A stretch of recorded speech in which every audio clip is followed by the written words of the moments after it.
বরাবরই ঠান্ডা মাথার মানুষ মহেন্দ্র সিং ধোনি, সেই সুবাদেই ক্যাপ্টেন কুল তকমা পেয়েছেন।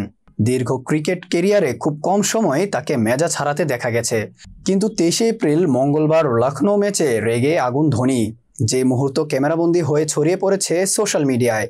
লখনৌয়ের ঘরের মাঠে হারের পর মঙ্গলবার ছিল বদলার ম্যাচ, কিন্তু চিপকেও বদলালো না ছবিটা। মার্কাস স্টয়নিসের অবিশ্বাস্য সেঞ্চুরির সুবাদে 6 উইকেটে ধোনিদের হারিয়ে দেয় KL রাহুলের দল, আর সেই ম্যাচেই ধোনিকে মেজাজ হারাতে দেখা গেল। নেট দুনিয়ায় ভাইরাল ভিডিওটিতে দেখা যাচ্ছে ড্রেসিং রুমে দাঁড়িয়ে আছেন ধোনি, ক্যামেরা তার দিকে তাক করতেই বোতল ছুঁড়ে মারার হুমকি দিচ্ছেন তিনি।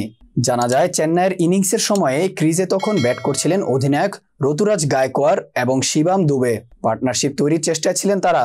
সেই সময় এক মুহূর্তের জন্য ক্যামেরা ফোকাস করে ধোনির দিকে। দর্শকরা জায়ান্ট স্ক্রিনে ধোনিকে দেখতে পেলে যে উচ্ছ্বাসের সীমা বাঁধ ভাঙে তা আর বলার অপেক্ষা রাখে না।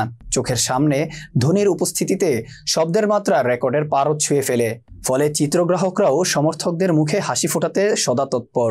কিন্তু সেটাই পছন্দ হয়নি ধোনির। সেই সময় ঋতুরাজ ও দুবের থেকে ফোকাস ঘুরিয়ে তার দিকে ক্যামেরা তাক করাতেই অগ্নিশর্মা ধোনি।